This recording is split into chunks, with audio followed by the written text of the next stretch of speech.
저희가 기억해야 될 단어가 바로 하나님 안에, 예수 그리스도 안에 우리가 있는 것만 중요한 게 아니라 우리 안에 예수 그리스도가 하나님이 성령님이 계시는 거예요. 그래서 지난 시간에 증언이라는 걸 배웠죠. 그래서 성령님께서 증언하고 계신다.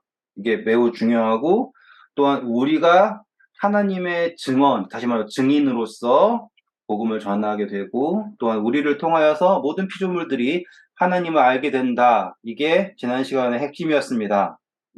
그리고 이 증언할 수 있는 유일한 방법은 예수 그리스도를 알아야지 그게 가능한 거예요. 예수 그리스도 없이는 그 누구도 하나님을 나타낼 수가 없습니다. 맞죠? 선 긋고 진행해 볼게요. 저희가 이제 기억해야 될 것들이 몇 가지가 있습니다. 이제 우리 요한일서 3장에 먼저 오셔서요. 요한일서 3장 9절 읽어보실까요? 하나님께로부터 난 자마다 죄를 짓지 아니하나니 이는 하나님의 씨가 그의 속에 거함이요 그도 범죄하지 못하는 것은 하나님께로부터 났음이라. 감사합니다. 여기서 죄를 범하지 않는다라고 나오죠? 자, 오늘 공부할 이야기에서는 어떤 이야기가 나오냐면 사망에 이르는 죄, 사망에 이르지 않는 죄가 나와요. 그러려면 이제 죄라고 하는 걸 오늘 공부를 해야 됩니다. 그런데 요한은 이미 답을 줬어요. 하나님께로부터 난 사람은 하나님의 씨가 있다 그러죠? 이 씨가 있으면 죄를 짓지 않는다라고 하는 답을 줬어요. 그럼에도 불구하고 지금 오늘 공부할 내용에서 그 사망에 이르는 죄, 사망에 이르지 않는 죄라고 하는 정말로 어려운 이 단어를 딱 끄집어낸단 말이죠. 이제 그걸 공부해야 되는 거예요. 그걸 알기 위해서는 이 죄를 짓지 않는다가 행위를 안 하게 된다가 아니라 누가 승리한다라는 걸 말하고 있어요? 이 씨가 승리한다라는 걸 말하고 있잖아요. 우리가 다 공부했던 내용이에요. 우리가 승리하는 게 아니라 내 안에 계신 예수 그리스도가 승리함으로써 우리 지난 시간에 라오디게아 교회 편지가 뭐였어요? 내가 이겨서 하나님 보좌 우편에 앉은 것처럼 너희도 그렇게 하겠다라고 했잖아요. 그 이야기가 이 바로 죄에 관한 승리에서 나오는 거예요. 그런데 이 죄에 관한 승리는 집중해 주세요. 죄를 안 짓는다가 목적이 아니에요. 죄와 상관이 없게 된다예요, 이제. 한 번 더 해드릴게요. 우리는 어느 정도 수준에 멈춰 있냐면 죄를 이긴다 정도에 멈춰져 있어요. 혹은 죄를 짓지 않는다 정도에 멈춰 있다고요. 그러려고 하니까 어떻게 하면은 죄를 안 짓지? 어떻게 하면은 뭐 잘 피해가지? 이 상태예요. 그런데 성경은 예수님을 어떻게 소개하냐면 죄와 상관없는 분이라고 소개를 해요. 죄를 짓지 않은 분이라고 하지 않고. 한 번 더. 예수님은 뭐라고요? 죄를 짓지 않으신 분이 아니라 죄와 상관이 없는 분이에요. 자, 기억하세요. 너무너무 중요해요. 우리 고린도 후서 잠깐 갈게요. 일단은 5장을 읽을 거예요. 5장을. 근데 이제 5장 전에 4장을 한번 딱 보고 5장을 읽을 겁니다. 6절 보세요. 어두운데 빛이 빛이라 말씀하셨던 그 하나님께서 예수 그리스도의 얼굴에 있는 하나님의 영광을 아는 빛을 우리 마음에 비추셨느니라. 어떤 빛을 비추셨냐면 무엇을 아는? 하나님의 영광. 그렇죠. 하나님의 영광을 아는 빛. 증언. 보세요. 증언. 예수님이 오셔서 우리에게 비치신 것은 하나님의 영광을 아는 증언의 빛이에요. 그렇죠? 그래서 우리 마음속에 그 씨는 예수님이에요. 누구를 증언하고 계시는 거예요? 하나님을 증언하고 계시는 거예요. 연결 딱 되죠, 이렇게. 네. 그래서 7절 보시면 우리가 이 보배를 질그릇에 가졌으니 이는 심히 큰 능력은 하나님께 있고 우리에게 있지 아니함을 알게 하려 함이라. 자, 그 보배가 무엇이냐? 증언. 맞습니까? 보배는 무엇이다? 하나님의 영광을 아는 빛, 예수 그리스도. 그것이 어디 안에 있냐면, 여기다가 질그릇 쓰지 않고 그냥 우리라고 할게요. 그냥 동그라미 그리면서. 여기 안에 있는 거예요. 그것을 우리는 빛. 그 다음 절, 그래서 이 하나님에게서 이 영광을 우리에게 주셨어요. 그 이유는 우리에게 자랑이 있으라 그러는 겁니까? 아니면은 누구를 자랑하라고 하는 거예요? 예수 그리스도, 하나님. 하나님을 자랑하는 거예요. 음, 그러니 이 질그릇 우리의 몸입니다. 우리의 마음입니다. 이렇게. 그래서 음. 예수님은 토기장이, 나는 진흙, 뭐 이런 거 하잖아요. 그러니 목적 자체가 빛을 두기 위해서 질그릇 사신 것 뿐이에요. 질그릇이 좋아서 달라지는 게 아니라 내용물이에요, 내용물. 나타나는 건 누구? 하나님. 그렇죠? 그랬을 때 16절. 그러므로 우리가 낙심하지 아니하노니 우리의 겉사람은 낡아지나 우리의 속사람은 날로 새로워지도다. 그렇죠. 그러면은 질그릇 겉사람이겠죠, 지금. 표현 자체가. 음, 우리의 마음은 속사람이겠죠, 여기서. 그럼 속사람은 무엇으로 새로워지는 거예요? 하나님의 영광을 아는 빛으로 새로워지는 거죠. 이 논리를 잘 따라오셔야지 돼요. 이 새롭게 됨을 우리는 이제 여기다 성화 적을게요. 그리고 성화에다가 이제 다른 개념을 적을 거예요. 이제는 성장이라고 적을 거예요. 성장. 성화가 이제 뭐라고요? 성장하는 거예요. 그래서 어떻게 성장하는 거냐면 새롭게 된다라고 하는 표현이에요. 그렇기 때문에 이제 5장입니다. 넘어오셨어요? 네. 네, 읽어볼게요. 17절이에요. 그런즉 누구든지 그리스도 안에 있으면 새로운 피조물이라 이전 것은 지나갔으니 보라 새 것이 되었도다. 네, 자, 아까 죄를 안 짓게 된다가 아니라 죄와 상관없이 된다였어요.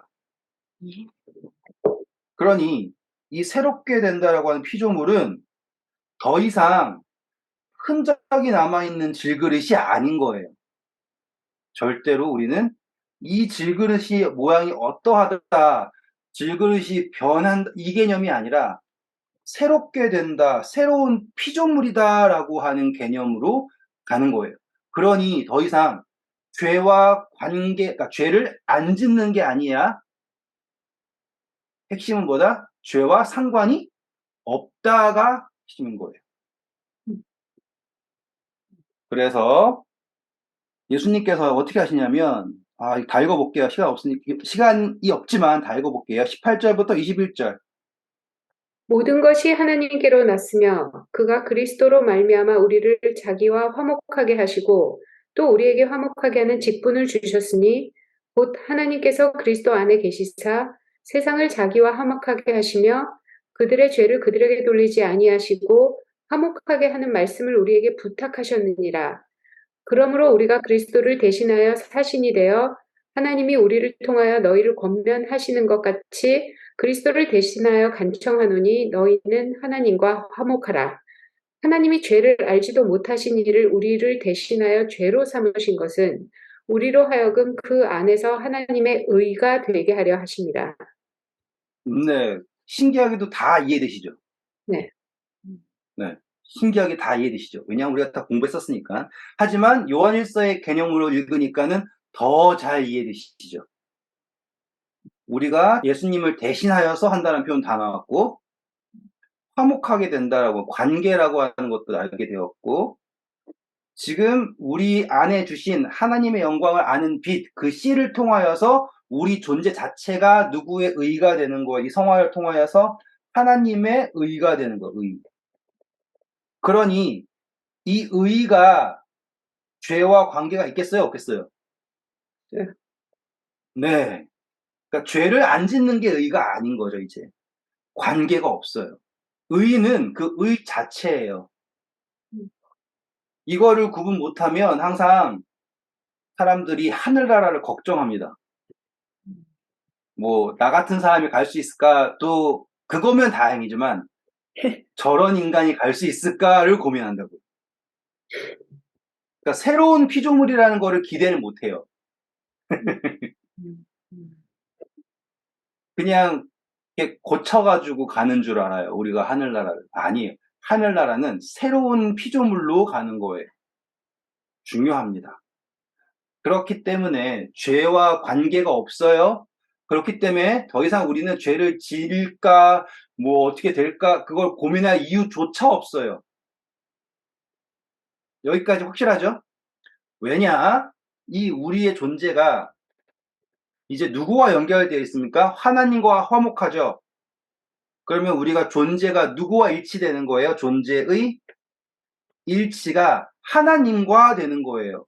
그러니까 내가 너희 안에, 너희가 내 안에, 내가 아버지 안에, 아버지가 내 안에 있는 것을 너희가 그날 알게 될 거다라고 하는 존재의 일치가 되는 거에 하나님의 영광을 아는 빛, 생명의 씨, 예수 그리스도를 통하여서 우리 안에서 이루어지는 거예요.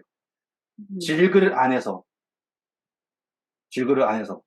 질그릇이 잘라서 준 게 아니라 이 질그릇 자체가 목적이 너희가 하나님의 영의 성전인 것을 알지 못하느냐라고 하잖아요. 이 그릇의 목적에 따라서 사용하신 거지 질그릇이 예뻐서가 아니다. 맞죠? 네. 그러면 이제 우리가 알아야 될 것들을 많이 알았어요. 죄와 관계가 없다라는 것은 어떻게 이루어지는 거냐면 하나님과 존재 일치가 되었을 때 더 이상 죄의 문제는 우리에게 아무런 걸림돌이 되지가 않습니다. 제가 이걸 비유로 설명해 드리고 싶어요. 얼마나 관계 없는 건가 정도를. 진짜 완전히 관계 없다라고 할 그걸 찾아봤는데 잘 떠오르는 게 없어요. 그러니까는 이거는 제가 그냥 말로 설명한다면 저는 진화론을 믿지 않아요. 진화론을 믿지 않아요. 근데 우리가 인간이 물고기였다며요. 물고기였다가 이제 됐대요. 뭐 저도 모르지만. 그러니까 아가미를 떼어버렸대잖아요. 아가미를. 그 정도로 관계가 없다고요. 전혀 다른 존재예요. 전혀 다른 존재. 그거를 이제 성경적으로 설명한다면 새와 씨예요. 새와 씨. 겨자씨가 작잖아요. 겨자씨가 작아서 새가 먹을 수 있는 거잖아요. 그렇죠? 네. 그런데 그 겨자씨가 자라면 새가 그 나뭇가지에 깃들어도 관계가 없어요. 씨일 때는 온 걱정이 새한테 먹힐까 봐 걱정이지만 한 알의 씨앗이 죽어가지고 새로운 원래의 그 형상을 잊게 되면 그 새는 뭐가 돼도 상관이 없는 문제예요. 이거는 제가 지금 성경에 있는 단어로 설명해 드린 거예요. 하지만 이거는 제가 짧은 언어로 설명한 거지 이 존재의 하나님과의 존재 일치가 된 이후의 문제는 도무지 우리가 이해할 수 없는 범위의 완전한 변화라는 거를 아셔야지 돼요. 그렇기 때문에 하나님은 질그릇이 얼마나 잘하는가를 요구하지 않으세요. 얼마나 일치되기를 원하는가를 원하시는 거예요. 이거를 우리는 뭐라고 얘기할 거냐면 이제 믿음이라고 한다고요. 우리의 삶 속에서 우리가 지고 갈 수 있는 거는 믿음이에요. 알겠죠? 모든 거는 믿음. 우리가 쥐고 갈 수 있는 건 믿음. 왜냐하면 그 믿음이 존재의 일치니까. 품성 아니에요. 네. 품성이면 그 기준이 얼마나 어마어마. 그치. 음, 그게 품성이라고 하는 게 얼마나 듣기 좋은 표현이에요. 그런데 그치. 그 듣기 좋은 표현의 문제점이 뭐냐면 계속 자기밖에 못 봐요. 내 품성. 음, 맞는 말인데 내 품성을 가져간대요. 그래서 품성을 개발해야 된대요. 결국에 누가 하는 거예요? 네. 내가 하는 거죠. 우리의 품성에서 예수 그리스도 나타내야 됩니다라고 하는데 그게 결국에 내가 하는 걸로 돌아오는 거고요. 음, 그러면은 대체 누가 하늘나라 가겠냐고요. 하늘나라 갔는데 그 모양 그 꼴 가가지고 그 품성으로 가면은 아니에요. 그러니까 우리가 하늘에 가는 소망이 있는 거는 내가 성화를 얼마나 잘하는가를 경험해 보니, 아, 내가 좀만 더 하면 되겠네. 하늘에 갈 수 있겠네. 그게 이제 성인들 나오는 거잖아요. 그 사람들이 얼마나 그렇게 착하게 잘 살았는지, 욕심 없이 잘 살았는지, 그런 사람들이 하늘에 적합하다. 이렇게 설명하잖아요. 하지만 성경은 그런 것은 우리에게 당연하게 요구하는 거예요. 그거는 자연스럽게 나타나는 거니까. 그렇게 해서 구원받는 게 아니에요. 근데 성경이 요구하는 것은 믿음이에요, 믿음. 아멘. 내가 낫고자 하느냐예요. 내가 얼마나 베데스다 연못까지 잘 기어가느냐가 아니라 내가 낫고자 하느냐, 그렇습니다. 그러면 끝이에요. 그리고 그 존재의 변화는 엄청난 변화예요. 우리가 여기에서 감히 생각할 수 없을 만한 변화. 음. 짧을게요. 너무 길어지지 않게. 자, 다시 이제 요한일서 5장입니다. 이제 완전히 달라졌다라는 거 인식하셨으니까 5장 13절부터 읽어볼게요. 내가 하나님의 아들의 이름을 믿는 너희에게 이것을 쓰는 것은 너희로 하여금 너희에게 영생이 있음을 알게 하려 함이라. 그를 향하여 우리가 가진 바 담대함이 이것이니 그의 뜻대로 무엇을 구하면 들으심이라. 우리가 잠시만요. 무엇이든 13절을 다 읽으신 거 맞아요? 네. 또 킹제임스 끄는데 제가 지금 잘못 들었나? 내가 하나님의 아들의 이름을 믿는 너희에게 이것들을 쓴 것은 너희에게 영원한 생명이 있음을 너희가 알게 하고, 맞죠? 거기서 끝나요. 예, 알게 하려 함이라. 또 하나님의 아들의 이름을 너희가 믿게 하려 합니다. 나와요? 거기는? 그거는 안 나와요. 안 킹제임스 나와요? 네. 킹제임스는 이제 그 차이가 있네요. 이렇게 네. 집사님, 킹제임스로 한번 읽어주세요. 네.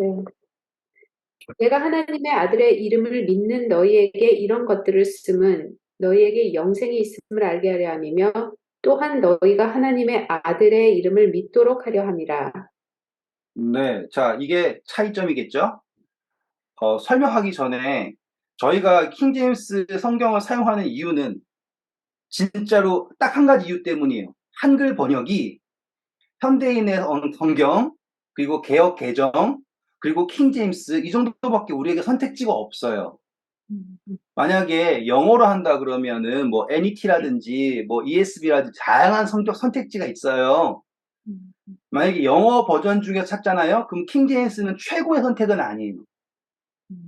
제가 이제 공부를 해보니까 영어 중에서는 NET가 그래도 되게 적절하게 단어를 잘 선택한 것 같아요. 제 입장에서는. 그리고 킹제임스 같은 경우는 어떤 때는 약간 그 옛날 문화 있잖아요. 그 문화에 있는 거를 그대로 받아들여 와가지고 번역해 놓은 것들이 좀 있어요. 그래서 조금 이제 성경을 연구한다고 하시는 분들은 킹제임스 성경보다는 이제 뭐 원어를 보신다든지 뭐 아니면 NET라든지 그쪽으로 가세요. 근데 우리 입장에서는 선택지가 없잖아요. 한글로 하는데. 근데 감사하게도 킹제임스 한글이 개역 개정보다는 나아요. 여러 면에서. 분명히 또 개역 개정이 좋은 면들도 있지만, 그러니까 우리가 성경을 이제 번갈아 보면서 하는 거예요. 무조건 킹제임스가 맞다라는 건 아닙니다. 네. 이거는 설명이에요. 네. 하지만 여기서 우리가 보셔야 될 게 뭐냐면 이렇게 빠져 있는 부분들이 더해져 있는 부분들 있잖아요. 이런 것들. 이런 부분들은 우리가 꼭 확인해 봐야 해요. 그냥 뭐 비슷한 말이니까 지웠다 이러면 안 되잖아요. 여기에서 우리가 중요한 것은 편지를 쓰는 이유가 뭐냐면 예수님을 하나님의 아들을 어떻게 한다 그래요? 아들의 이름을 믿는다 그러죠. 하나님의 아들의 이름을 믿는다. 그러니까 예수님을 믿는다라고 하지 않고 요한은 하나님의 아들의 이름을 믿는다. 그러면 계속 요한이 강조했던 게 하나님께로부터 난 자라고 하는 거죠, 이게. 하나님께로부터 난 자. 그리고 그 다음은 뭐예요? 이름이죠, 이름. 예수님께서 우리 히브리서 1장 공부할 때 1장 1절에서 공부한 게 뭐였어요? 예수님께서 천사보다 더 무슨 이름? 아름다운 이름 상속하셨잖아요. 그래서 히브리서 1장부터 1장 1절부터 쭉 나온 이야기가 예수님에 관한 설명이었잖아요. 우리 히브리서 할 때 공부했죠? 그렇죠? 그래서 이 이름을 받으셨다라고 하는 거예요. 그러면 이름은 무엇인가라고 얘기했을 때 그리스도, 예수님 이런 것들 이게 누구로부터 온 거예요? 하나님의 아들이신 그분이 가지고 있는 이름이에요. 그러면 그분의 역할이죠. 이름이 뭐라고요? 역할.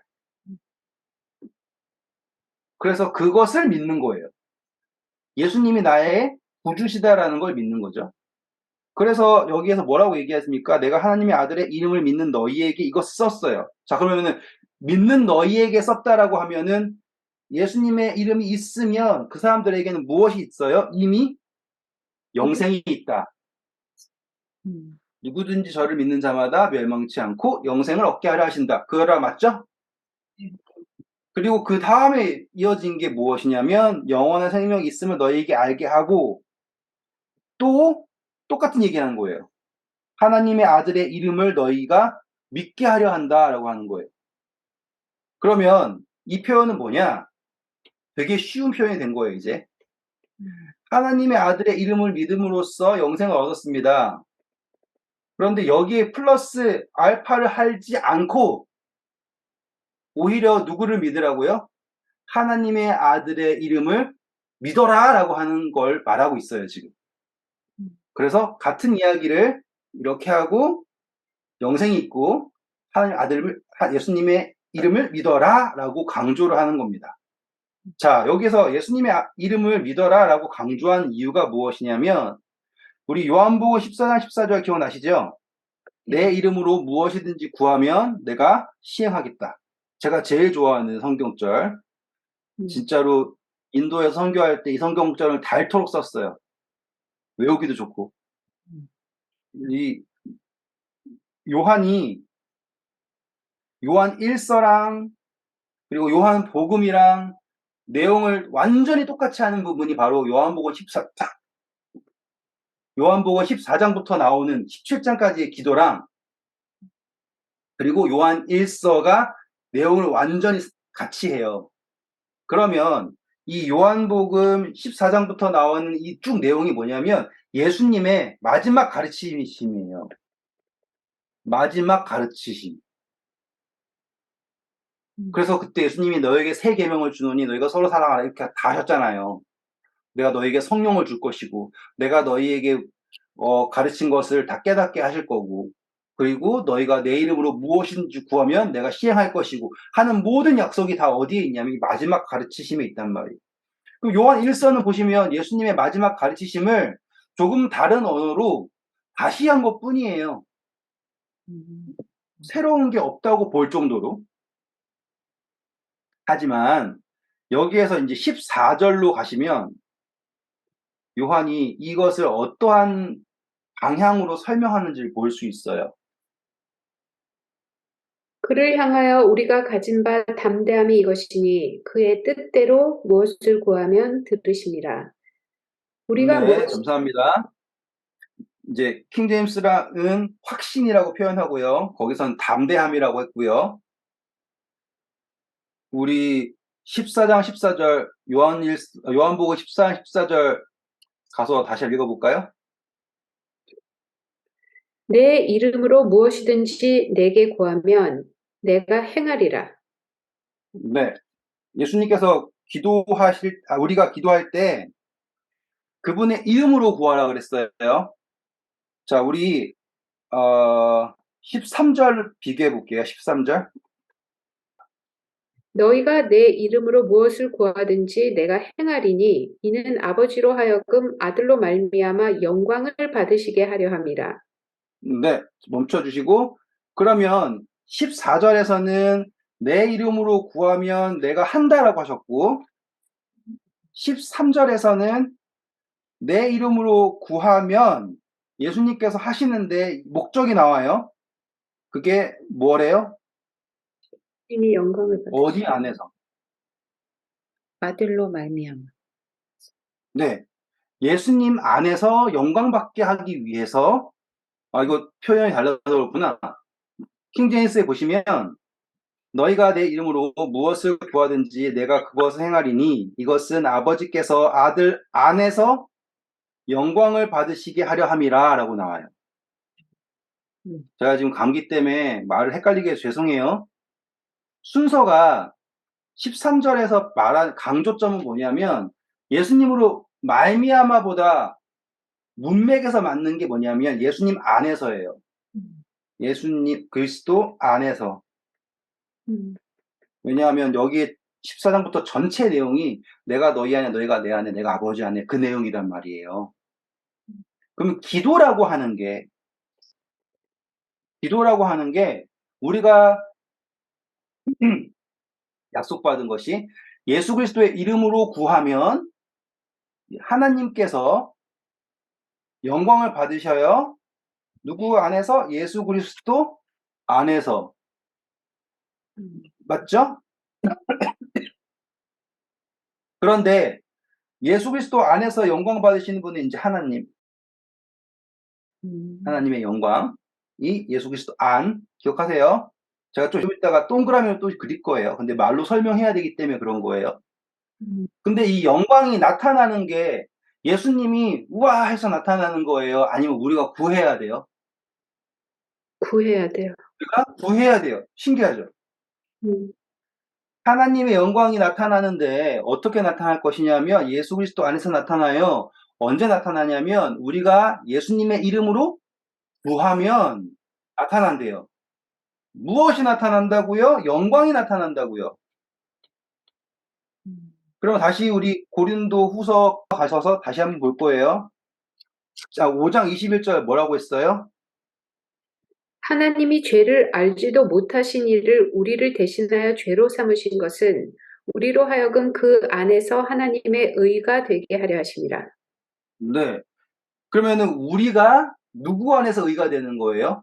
하나님 안에서 의가 되는 거예요.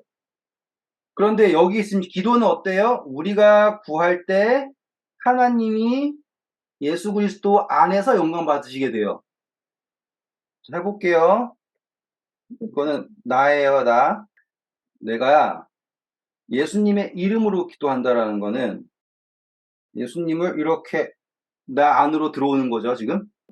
그런데 예수님 안에는 이미 누가 계시는 거예요? 하나님. 그래서 하나님이 예수 그리스도 안에서 이렇게 들어오시는, 다시 할게요. 좀 멋지게 하고 싶었는데, 다시. 예수 그리스도 안에서 하나님이 이렇게, 보이세요, 지금 그림? 네. 네. 네. 지금 이게 기도예요. 그런데 이제 우리가 죄를 알지 못하는 그분을 우리를 위해 죄가 되게 하셔서 그분이 십자가에 돌아가셔서 우리를 용서하셨잖아요? 그것을 통해서 하신 건 뭐예요? 우리를 이렇게 놓으신 거예요. 예수 그리스도 안에서. 포함된 게 보이세요? 그림을 좀 더 잘 그려볼게요. 고린도후서 5장 21절이 그 네. 안에서 그가 하나님이라고요? 예수님 아닌가? 맞는 말이에요. 지금 똑같은 거예요. 그러니까 예수님 안에서 우리가 하나님의 의가 되는 거예요. 네. 저는 같은 얘기를 하고 있는데요. 우리는 지금 하나님의 의를 하나님의 영광이라고 할 거예요.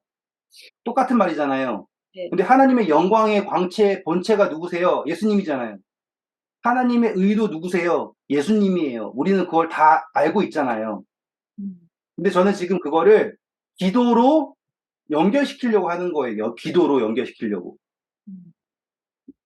그래서 그림을 이걸 노력을 하는 게 예수님을 통해서 우리는 지금 누구 안에 있는 거냐면 예수님 안에 있어서 우리가 이렇게 들어갈 수 있는 거잖아요. 그렇죠? 네. 맞아요? 이렇게. 근데 이제 기도가 뭐냐면 예수님 안에 계시는 하나님을 우리 안으로 들어오게 하는 게 기도예요.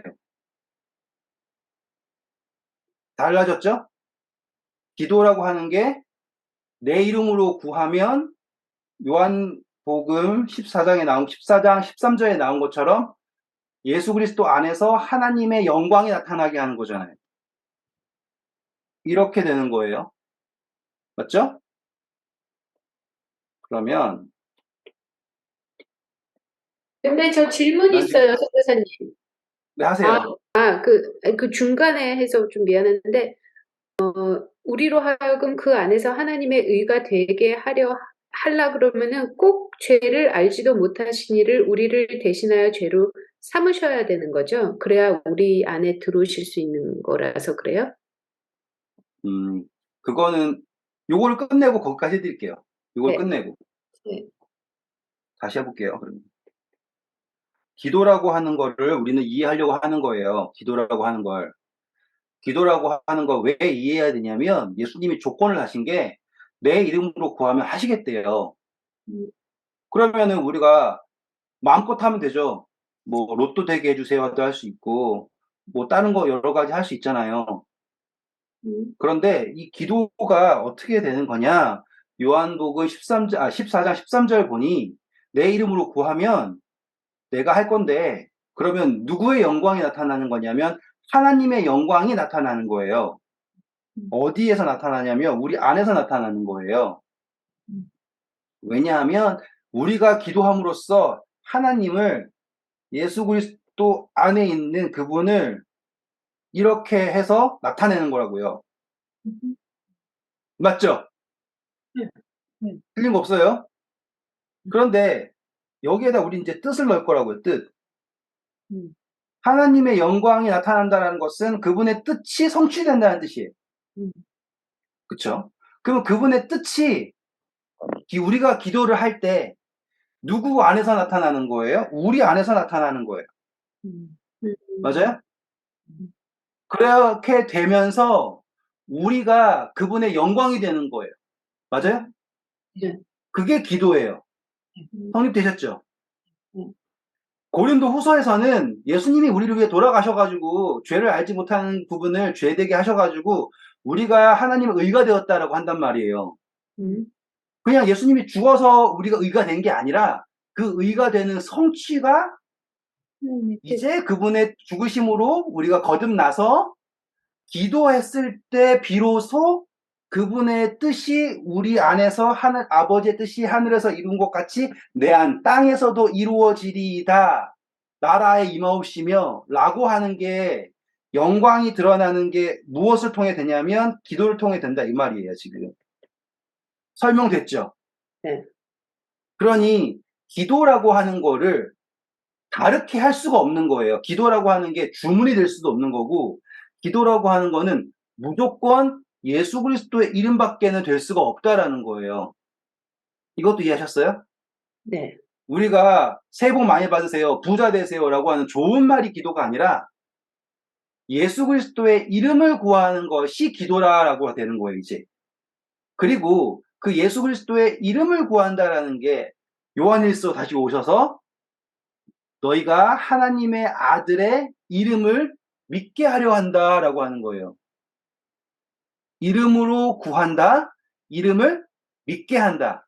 그러면 이름으로 구한다라는 표현은 뭘 얘기하냐면 막 내가 하고 싶은 말 다 얘기해 놓고선 예수님 이름으로 기도합니다. 아멘. 이걸 얘기하는 게 아니라 이름으로 구한다라는 거는 예수님의 이름을 믿는다라는 뜻이에요.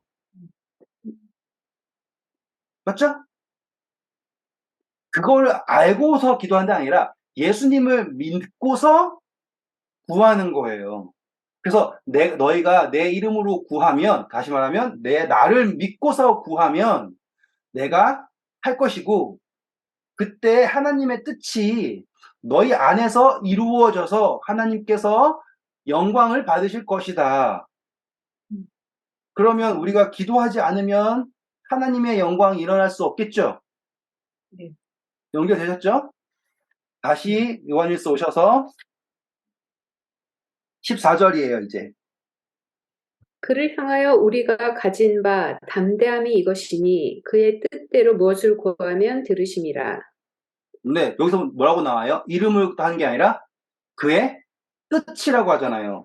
제가 써놓은 거 보세요, 지금. 뜻 나왔죠, 여기. 음, 그래서 하나님의 아들의 이름을 믿는다라고 하는 것은 그분의 뜻을 구한다라는 것과 같은 거예요. 그래서 우리가 하나님의 뜻, 예수 그리스도의 뜻을, 이름을 구한다면 그것은 어떠하다? 우리가 확신할 만큼 완전한 응답을 주신다라고 하는 거죠. 그럼 이 이야기를 여기서 굳이 왜 했을까요? 사람들이 하나님의 뜻을 구할까요? 자기의 뜻을 구할까요? 맞죠? 예수님을 나타내기 위해서 살까요? 자기의 의를 나타내기 위해 살까요? 자기의 의겠죠. 그러면 자기의 의를 나타내기 위한 사람은 담대함이 있어요? 없어요? 없어요. 기도의 확신도 없어요. 지금 요한은 그 이야기를 하고 있어요, 지금. 자, 이제 기도는 알았어요. 15절 보세요. 우리가 무엇이든지 구하는 바를 들으시는 줄을 안즉 우리가 그에게 구한 그것을 얻은 줄을 또 하나 아느니라. 네. 자, 그 이야기는 사람들이 기도를 할 때 확신이 없이 기도한다는 거예요. 기도할 때 확신이 없이 기도하는 거는 하나님의 아들의 이름을 모른다는 뜻이에요. 뭐만 아니까? 나의 뜻만 아니까. 그래서 하늘에서 이룬 것 같이 땅에서 이루어지길 원하지 않아요. 하늘 관계 없어요. 그냥 여기서 이루어지면 돼요. 내가 원하는 것.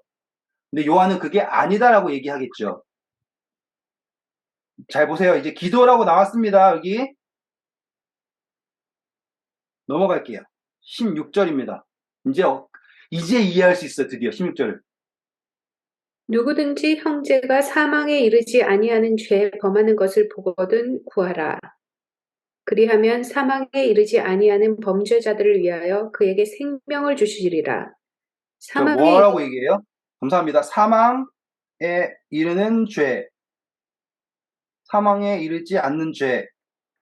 이 이야기를 할 거예요, 지금. 그런데 여기에서 우리는 막 죄만 바라보고 있잖아요? 그럼 이거 이해할 수가 없어요. 저도 이거를 할 때 항상 이 사망에 이르는 죄는 뭘까? 이르지 않는 죄는 뭘까? 이 생각만 했다고요. 그런데 만약에 이걸 얘기할 거였으면 바로 이 14절, 15절이 기도에 대하여서 이야기할 이유가 없어요. 지금 14절, 15절이 뭘 얘기하고 있어요? 기도에 대해 얘기하고 있죠? 네. 그리고 16절 뭐라 그랬어요? 기도하라 그러잖아요. 구하라고 하잖아요. 방금 읽으셨죠? 16절에 간구해라, 구하라.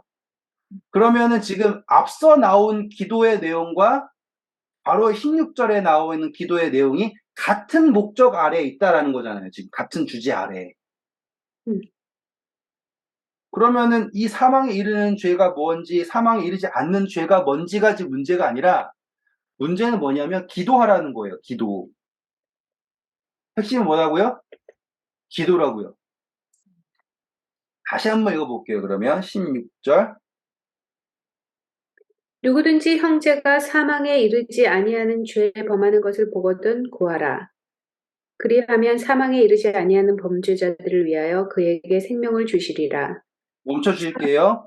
그러면은 너희가 내 이름으로 무엇인지 구하면 내가 시행하겠다. 맞죠? 네. 방금 읽은 것처럼 우리에게 확신이 있다. 음. 그분의 뜻대로 구하면. 그러면 사망에 이르지 않는 죄를 짓는 사람들을 위하여서 기도하라는 소리죠, 지금. 네. 해석 이제 하실 수 있겠죠?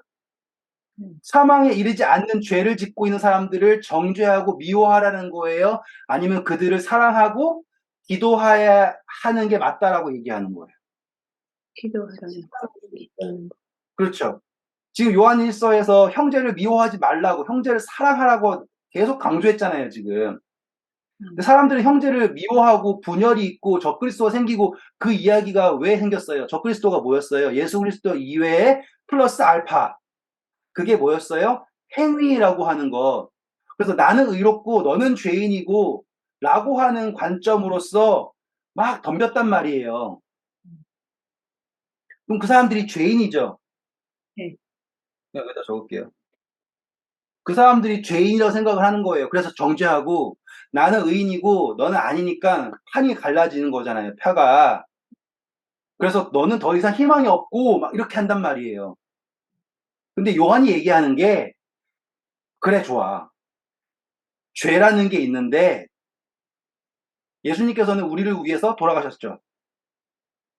죄를 용서하시고 우리에게 생명이 되시고 그리고 내가 배운 바 예수님의 뜻으로 이름으로 그것을 믿고 기도하면 무조건 응답하신다라고 하는 약속이 있다. 우리는 그거에 담대함이 있다. 맞죠? 그러면 너희가 지금 형제가 죄를 범하는 것을 보면 무엇을 해야 되겠니? 기도하고 사랑해야 되지 않겠니? 이게 지금 이 문맥에서의 목적이라고요. 그러면은 그 중간에 형제가 사망에 이르지 아니하는 죄에 범하는 것을 보거든 요 말은 괜히 넣네요. 지금 그 사람들이 생각하는 게 있단 말이에요. 설명해 드릴게요, 지금. 저도 이거를 해석하려고 부단히 노력했어요. 그런데 어디에도 대체 무슨 죄가, 그러면 사람들이 할 수 있는 결론은 뭐밖에 없는지 아세요? 성령을 거역하는 죄, 그거밖에 없어요. 용서받지 못하는 죄라고 하는 걸 접근할 때. 그럼 여러분, 성령이 거역한다라는 거 어떻게 판단할 거예요? 그냥 믿지 않는 거, 믿는 사람. 믿지 않는 사람. 그것도 말이 안 되죠. 예수님께서는 우리의 모든 죄인들을 위해 돌아가셨잖아요. 아, 그러니까 저는 사망에 이르지 아니하는 죄 범하는 거는 에브리바디가 하는 거라 이거죠. 그렇죠. 그 어디에도 사망에 이른다라고 할 만한 죄가 없다라는 거를 요한이 인정을 하고서 얘기하는 거예요. 형제가 죄를 범하잖아요.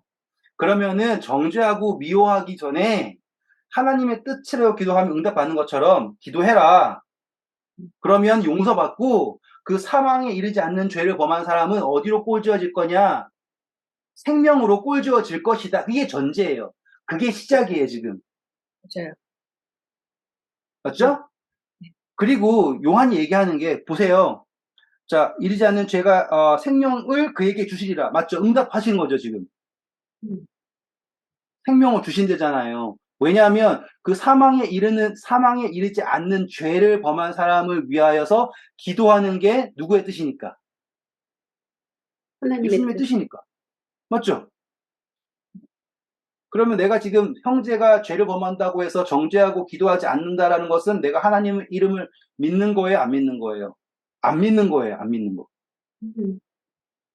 그래서 지금 14절부터 계속 얘기하는 게 뭐냐면 제발 예수님, 하나님의 아들의 이름을 믿어라.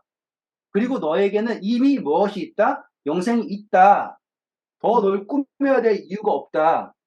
그리고 이제 너희가 담대하니 형제를 위해 죄를 지어도 기도해 주어라. 맞죠? 그 다음 볼게요. 사망에 이르는 죄가 있으니 이에 관하여 나는 구하라 하지 않노라. 네. 그러니 지금 요한이 강조하는 게 좋아. 만약에 사망에 이르는 죄가 있다면 아시겠죠? 사망에 이르는 죄가 있어. 이게 아니라 사망에 이르는 죄가 있다면 그것을 위해서 내가 기도하라고 하지 않을게예요, 지금. 맞죠? 그리고 그 다음에 나온 단어가 뭐예요? 모든 불의가 죄이나 사망에 이르지 그렇죠. 아니하.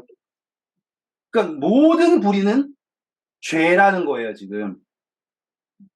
지금 요한이 얘기하는 거는 성경 전체에서 어디에서 찾아보기 어려운 죄를 섹터로 나눠가지고 이거는 사망에 이르는 죄, 이거는 사망에 이르지 않는 죄, 이러한 개념을 말하는 게 아니라 모든 불의는 죄예요. 모든 불의는 죄예요. 그런데 사망에 이르지 않는 죄라는 거예요, 지금. 그렇기 때문에 죄인을 위하여서 기도하는 거는 당연한 거야. 만약에 무조건 사망에 이르게 하는 죄가 있다면 그것을 위해서는 내가 너희들에게 기도하라고 하지도 않는다. 음. 여기까지 따라오실 수 있겠습니까? 네. 있겠죠? 자, 그리고면 이제 거기에 부연 설명을 조금 해드릴게요. 우리 사망에 이르는 죄, 사망에 이르지 않는 죄라고 하는 개념이 있어요. 어떠한 개념이 있냐면 하나님께서 더 이상 개입할 수 없는 상황에 놓인 것을 사망에 이르는 죄라고 할 수 있어요. 성경에 얘가 어디서 나오냐면 성령을 거역하는 죄는 다 아시니까 넘기고요. 성경에 나와 있는 완벽한 예가 엘리의 아들들 이야기예요. 사무엘상 3장 13절, 14절이에요. 내가 그의 집을 영원토록 심판하겠다고 그에게 말한 것은 그가 아는 죄악 때문이니 이는 그가 자기 아들들이 저주를 자청하되 금하지 아니하였음이니라. 그러므로 내가 엘리의 집에 대하여 맹세하기를 엘리의 집의 죄악은 제물로나 예물로나 영원히 속죄함을 받지 못하리라 하였노라 하셨더라. 근데 사망에 이르는 죄가 뭐냐면요. 아는 죄예요. 아는 죄는 아는 뭐지? 죄. 아는 죄인데 뭐 하는 거예요? 회개하지 않는 죄. 음,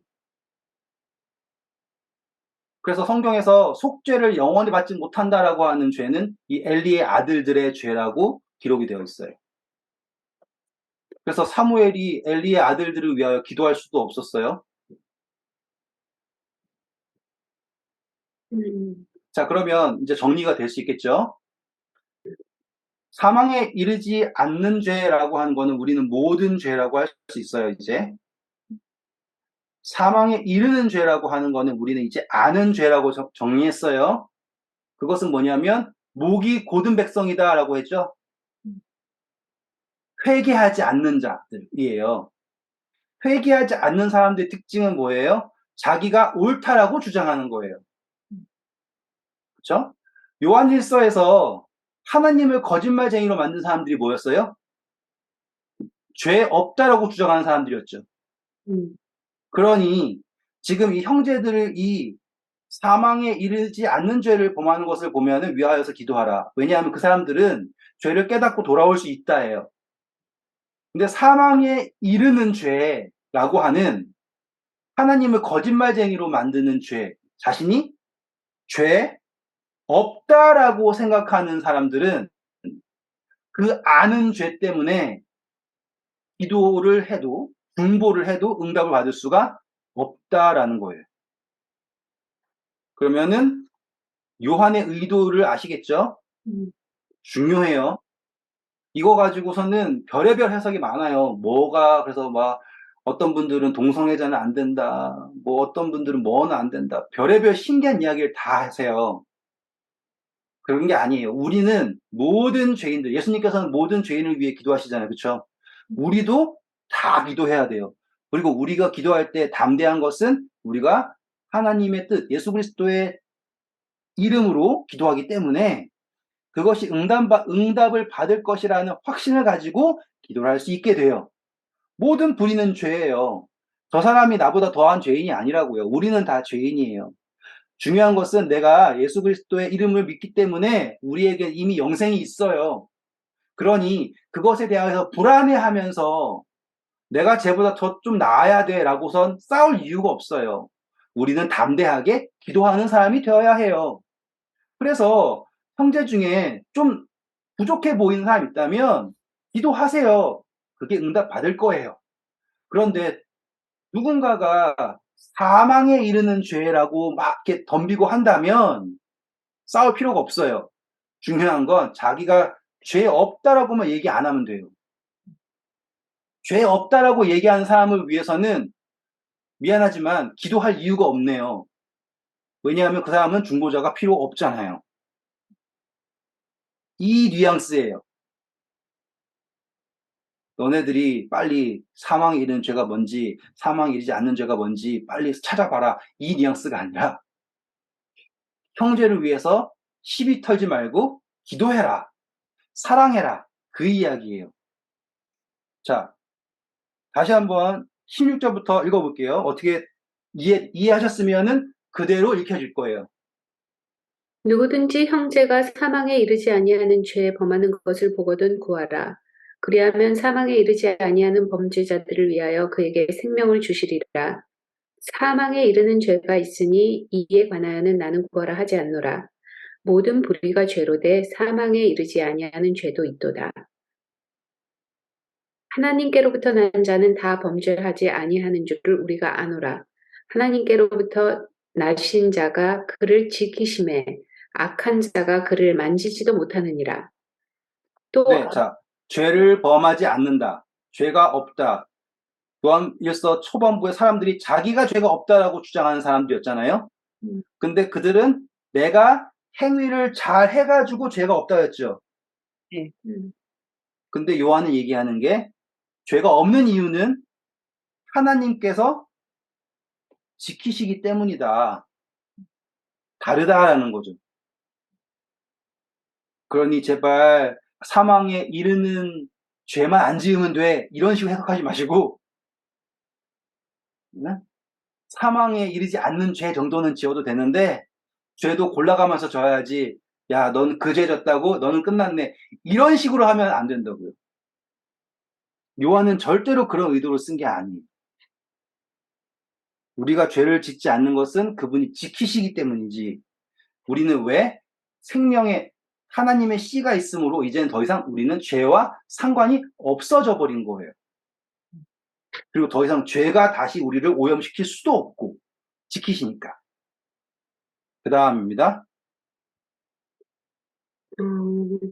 또 아는 것은 우리는 하나님께 속하고 온 세상은 악한 자 안에 처한 것이며 또 아는 것은 하나님의 아들이 이르러 우리에게 지각을 주사 우리로 참된 자를 알게 하신 것과 또한 우리가 참된 자, 곧 그의 아들 예수 그리스도 안에 있는 것이니 그는 참 하나님이시요 영생이시라. 자녀들아, 너희 자신을 지켜 우상에게서 멀리하라. 아멘. 설명이 필요 없는 결론이에요. 중요한 것은 우리가 예수 그리스도를 안다. 그러면 요한 1서가 처음부터 끝까지 같은 맥락으로 쭉 오게 된 거예요. 우리가 시간을 좀 더 들여가지고 제가 1장부터 한번 요약을 하고서 마칠게요. 요한 1서에서 우리가 제일 중요한 것은 우리가 처음부터 알고 있는 것을 잊지 말아라는 거예요. 처음. 중간에 어떠한 들어온 새로운 것들 거기에 속아서 혹은 예수님 십자가 이후 더하기 플러스 알파를 해서 하면 안 된다라고 한 이야기를 하고 싶은 거죠. 1장에 오셔서 봤을 때 우리는 처음 그분을 봐서 알고 하나님 모든 걸 다 알고 있어요. 그렇죠? 그런데 사람들이 예수님을 깎아내리고 있잖아요. 그것에 대하여서 요한이 찝어서 한 이야기가 뭐냐면 6절에 보시면 거짓말이라는 것, 그렇죠? 그래서 진리와 대립되는 이야기를 했어요. 그래서 하고 싶은 말은 뭐였어요? 우리 안에 진리가 있는가 아니면 거짓말이 있는가 라고 하는 이야기에 대한 설명을 했죠. 그리고 알고 있는 것이 내가 알고 있는 게 아니라 우리가 알고 있는 것. 2장이에요. 2장에서 가장 중심되는 내용은 뭐였냐면 그분 안에예요. 모든 것이 다 예수 그리스도 안에. 그리고 그분께서 명령하신 것은 새로운 거 아니에요. 원래부터 있어요. 그것은 무엇이었어요? 형제를 사랑하는 거예요. 그래서 2장에서 내용점, 2장에서의 중요점은 뭐냐면 너희가 지금 하나님을 안다라고 하나님을 안다. 혹은 사랑한다. 라고 하면서 형제를 미워한다라는 것이 얼마나 큰 문제인가라고 하는 거를 설명을 하는 거예요. 그러면 여기서 분명히 사랑이라는 게 나왔잖아요. 그렇죠?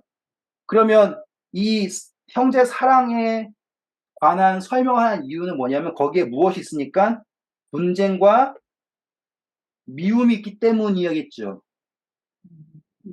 그리고 분쟁과 미움의 근거는 뭐냐면 나는 의인, 너는 악인이라고 얘기하는 건데 나는 의인이라고 하는 사람들은 내가 정말로 죄를 짓지 않아서 의인이다라고 하는 말도 안 되는 착각을 가지고 있는 거예요. 그것을 요한은 거짓말이라고 하는데 그 거짓말은 어떤 거짓말이냐면 하나님이라고 하는 그분이 사랑한다는 그분 자체를 거짓말쟁이 만드는 거죠. 음. 그게 2장이었어요. 그래서 2장 후반부에 가서 이 하나님을 안다라고 할 때 하나님을 알 수 있는 유일한 방법은 누구밖에 없다? 예수님밖에 없다. 예수님을 통하지 않고서는 하나님을 알 수가 없는데 예수님 이외에 무엇을 추구하는 거를 적그리스도라고 등장한 거예요. 적그리스도. 그래서 이 적그리스도가 다른 데 있는 사람들이 아니에요. 이 장에서 나온 게 뭐예요? 우리 가운데 있다가 나간 사람들이에요. 그러면 그 사람들은 예수님을 모르지 않아요. 그래서 제가 강조했죠. 적그리스도의 핵심은 예수님을 안다예요. 예수님을 안 믿는 사람이 적그리스도가 아니에요. 예수님을 아는데 예수님 이외의 것을 더 믿는 사람들을 적그리스도라고 얘기하는 거예요. 그래서 그 적그리스도는 하나님 안에 거할 수가 없습니다. 3장이에요. 3장에서는 시작부터 뭐냐면 우리가 하나님의 아들이에요. 단어 보이시죠?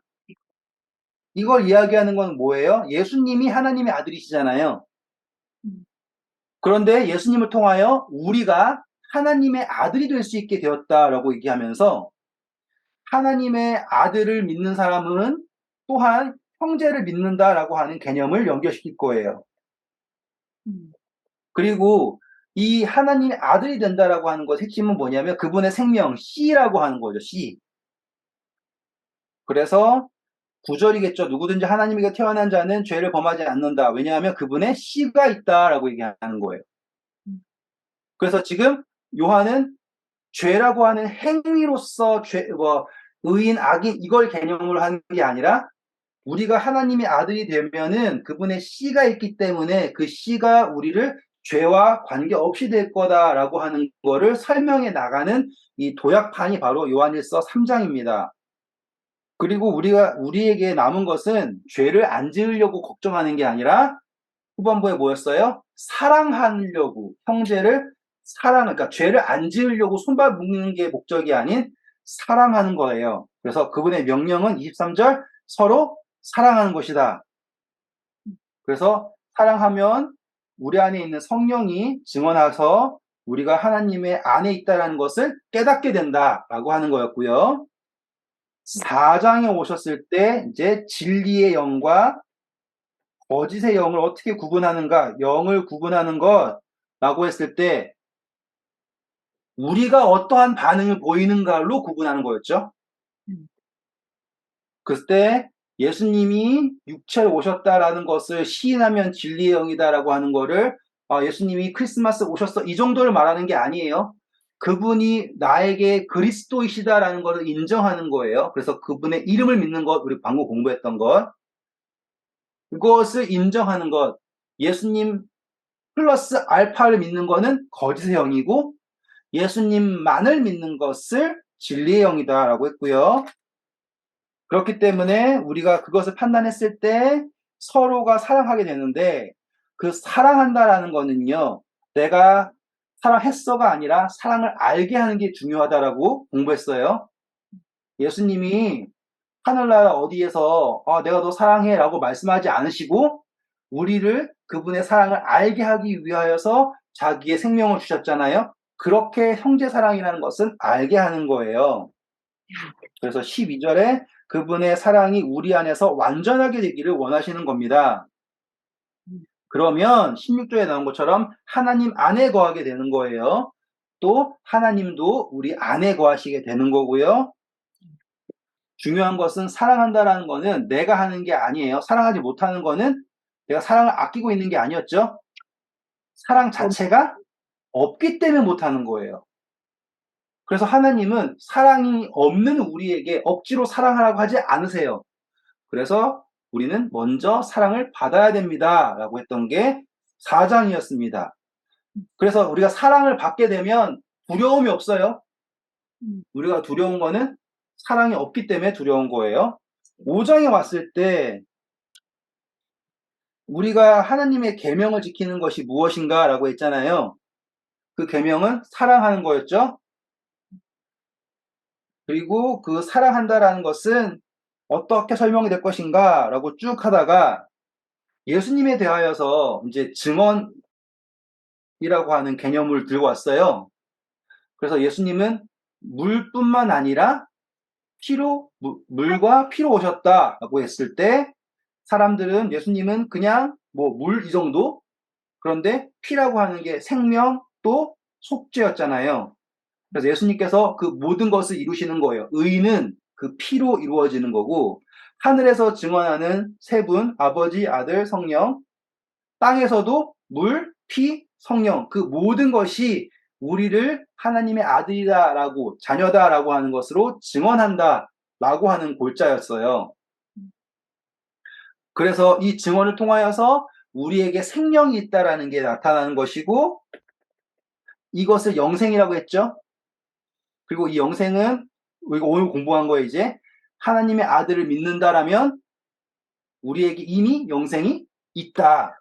영생이 있는 자로서는 하나님의 예수님의 이름으로 구하면 모든 것이 응답받는다. 그래서 우리는 기도라는 거 공부했잖아요. 기도라고 하는 것은 하나님이 예수 그리스도 안에서 그분의 뜻이 우리 안에서 영광으로 나타나는 거예요. 그러니까 기도는 하나님의 영광이 나타나는 유일한 방법입니다. 하나님은 그분 스스로 영광을 와 해서 하지 않으세요. 왜냐하면 그분이 뭘 해도 그분이 하는 것은 그분에게 의미가 없어요. 음, 하나님이 혼자서 자화자찬하는 것은 영광이 아니에요. 모든 존귀와 영광과 그런 것을 우리를 통하여서 나타내기를 원하시는 거예요. 근데 우리가 그분의 영광을 임의로 막 엽돌기 열심히 해가지고 나타낼 수 있는 게 아니잖아요. 그게 가인의 방법이에요. 가인은 자기의 방식으로 하나님께 영광을 돌린다고 했지만 그거는 하나님을 높이는 게 아니라 자기가 잘했다라고 나타내는 거죠.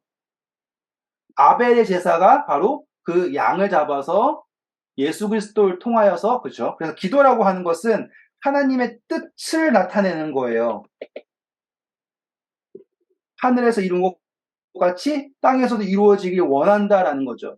그래서 기도만이 하나님께 영광 돌릴 수 있는 방법이에요. 왜냐하면 기도를 하면 예수님께서 우리 안에서 하나님의 뜻을 이루실 거니까. 이게 바로 영광이에요. 그리고 이게 좀 이따 다시 공부하겠지만 이게 바로 진정한 예배예요. 음, 예배라고 하는 것도 다 해드릴게요. 언젠가. 그러니까는 기도가 바로 이러한 걸 말하는 거였죠. 그러면서 이제 마지막 결론으로 요한이 앞서 얘기했던 모든 이 편지의 핵심은 뭐냐면 이 사람들이 잘하고 있으면 편지 쓸 이유가 없어요. 이 사람들이 서로 미워하고 분쟁이 있잖아요. 근데 분쟁이 어떤 분쟁이에요? 내가 의인이다라고 하는 걸로 분쟁하잖아요. 의인이다. 근데 요한은 의인이 되는 건 너가 하는 게 아니라 하나님께서 지키셔서 하는 거다. 그리고 너희가 서로 분쟁하면서 저 사람은 죽일 놈 이러면서 있는데 세상에 만약에 사망에 이르는 죄가 있다면 내가 기도하라고 하지 않을게. 근데 모든 불의가 다 죄지만 사망에 이르지 않는 죄가 있단다. 그리고 하나님의 뜻은 예수님의 뜻은 사망에 이르지 않는 죄인들을 위하여 기도하는 거다. 그리고 중요한 건 예수님께서 그분의 뜻으로 구하는 모든 기도에 응답하신다라는 거야. 그러니 싸우지 말고 서로 기도해라. 사랑해라. 이게 요한 1서였습니다. 감사합니다.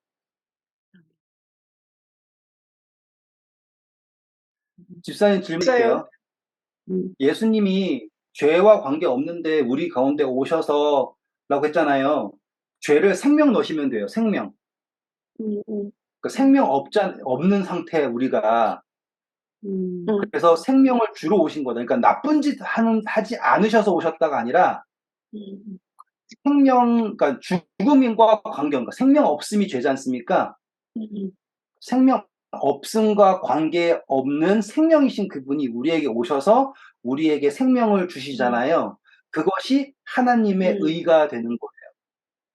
아, 우리를 대신하여 죄로 삼으신 것. 예, 알았어요. 네, 감사합니다. 아,